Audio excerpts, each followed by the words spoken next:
थोड़ा सा आपको मेमोरी रिफ्रेश करता हूं कि जब पीटीवी स्टेशन में लोग दाखिल हो गए तो डॉक्टर आरिफ अलवी साहब की टेलीफोन कॉल थी, वो रिकॉर्डेड मैंने समा पे बैठ के चलाई थी। मुझे बहुत दुख हुआ उस वक्त जब आरिफ अलवी साहब इमरान खान को बता रहे थे कि लोग पीटीवी स्टेशन में दाखिल हो चुके हैं, तो इमरान खान का जवाब था कि दे डिज़र्व इट। जो उन्होंने पूरा जुमला बोला मैं दोहरा नहीं सकता ऑन एयर क्योंकि उसमें एक आध लफ्ज़ काबिल इतराज़ था।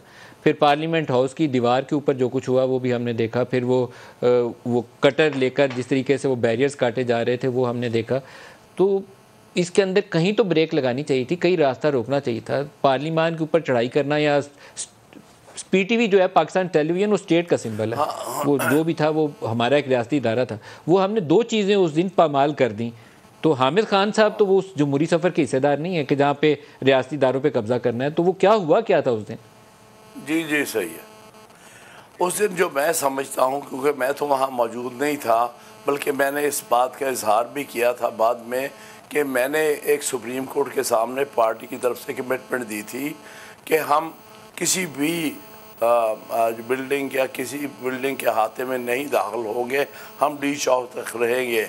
उसकी एक्सप्लेनेशन ये थी कि तारुल कादरी ने कहीं से इशारा लेके तो उन्होंने उस तरफ मार्च शुरू कर दी थी और हम कशमकश में और सोच में पड़ गए थे।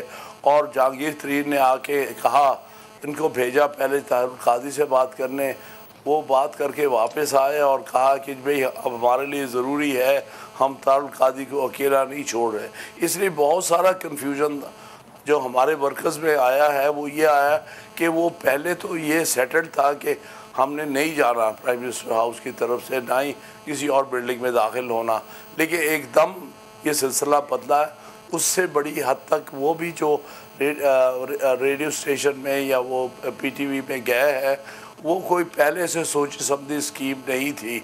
वो उस वक्त सारी चीज़ें क्योटिक सूरत हाल इख्तियार कर गई थी और उसमें लोगों पर कोई कंट्रोल नहीं था, कोई कहाँ जा रहा था, कोई कहाँ जा रहा था। लेकिन एक अहम चीज़ ये है जो मैं तारीख़ी तौर पे समझता हूँ कि उस दिन दो किस्म के काम हुए हैं। ये हमारी तारीख़ का एक हिस्सा है। पहले वाकई लगता है कि किसी की तरफ से इशारा होगा, जो तारुल कादरी साहब ने उस तरफ बात शुरू कर दी और पीटीआई को मजबूर होना पड़ा कि उनके पीछे पीछे वो भी चल पड़े क्योंकि वो इत्तेहादी थे। उसके एक और उस अगर आप देखें पुराने आप देखें क्लिप्स तो आप देखेंगे कि पुलिस जो है सामने से हट गई थी और जो प्राइम मिनिस्टर हाउस का जो रास्ता है उसको खाली कर दिया था इन लोगों को आगे चलने के लिए। तो इसलिए ये काफ़ी हद तक प्राइम मिनिस्टर हाउस तक शायद पहुंच भी गए थे। कुछ लोग पार्लियामेंट हाउस के अंदर दाखिल हो गया आते में। हाँ, जो इम्पोर्टेंट चीज़ है कोई 1 घंटे के अंदर अंदर ये सिचुएशन रिवर्स हुई थी और फिर लाठी चार्ज हुआ। मैं इसको इंटरप्रेट ये करता हूँ कि शायद वो जनरल्स जिनकी तारुल कादरी से अंडरस्टैंडिंग थी, तो उन्होंने कहा कि भाई अब हम इशारा करते हैं आप चढ़ जाए, अब चले जाए, और इन्होंने उनके इशारे पे चल पड़े।